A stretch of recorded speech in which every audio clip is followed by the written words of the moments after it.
Assalamualaikum warahmatullahi wabarakatuh. Perkenalkan, nama saya Nini Sartika Wijaya dari Sarjana Kebidanan Stikes Prima Indonesia.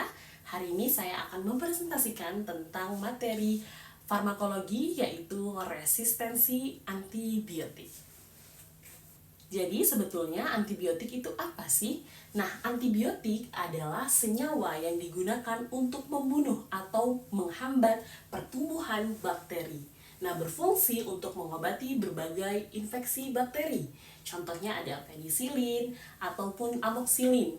Mungkin teman-teman tidak asing untuk mendengar amoxicillin ya, yang biasa diresepkan oleh dokter sebagai antibiotik. Nah, kemudian kenapa orang bisa mengalami yang namanya resistensi antibiotik?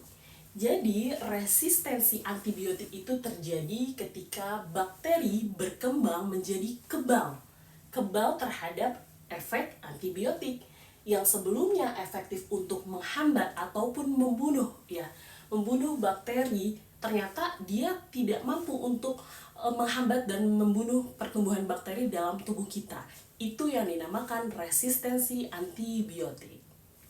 Lalu bagaimana sih ciri-ciri orang yang mengalami resistensi antibiotik ini? Yang pertama yaitu infeksi berulang. Maksudnya apa? Pasien akan mengalami infeksi yang tidak kunjung sembuh walaupun sudah diobati dengan antibiotik tadi gitu. Yang kedua yaitu pengobatannya akan lebih lama karena infeksi akan membutuhkan waktu yang lebih lama untuk sembuh dibandingkan dengan yang biasanya. Nah, yang ketiga yaitu gejala infeksi yang lebih parah. Maksudnya apa? Pasien akan mungkin mengalami gejala yang lebih parah atau bisa komplikasi yang lebih serius ya, karena resistensi antibiotik tadi. Jadi, apa saja sih faktor penyebab resistensi antibiotik itu?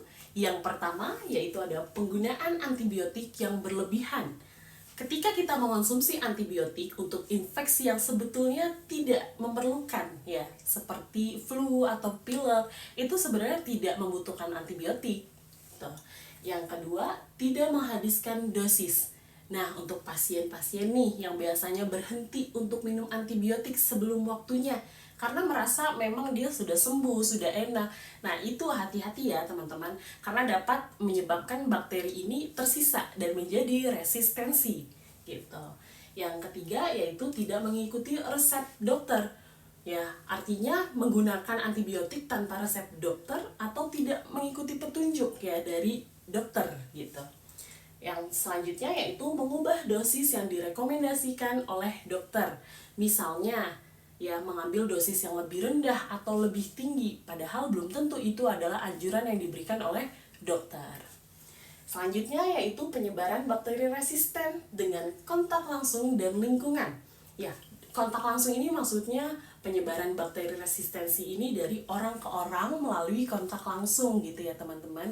Dan selanjutnya kalau dari lingkungan yaitu kontaminasi lingkungan seperti mungkin air, udara gitu ya, dengan bakteri yang dapat menginfeksi manusia.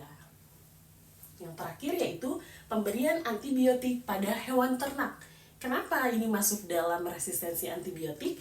Karena penggunaan antibiotik secara luas pada hewan ternak untuk mencegah penyakit ya, atau mempromosikan pertumbuhan, ternyata dapat menyebabkan perkembangan bakteri resistensi yang dapat ditransfer oleh siapa? Oleh manusia melalui apa? Melalui makanan. Lalu bagaimana sih cara mencegah supaya kita itu tidak terjadi resistensi antibiotik? Yang pertama yaitu menggunakan antibiotik hanya sesuai dengan resep dokter. Yang kedua, menyelesaikan seluruh dosis yang sudah diresepkan oleh dokter.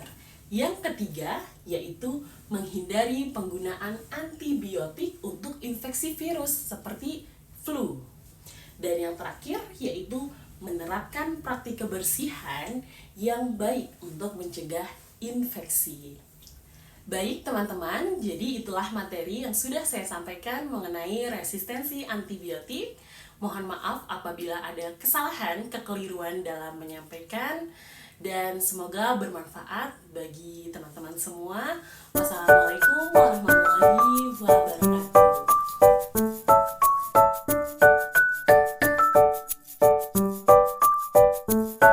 you.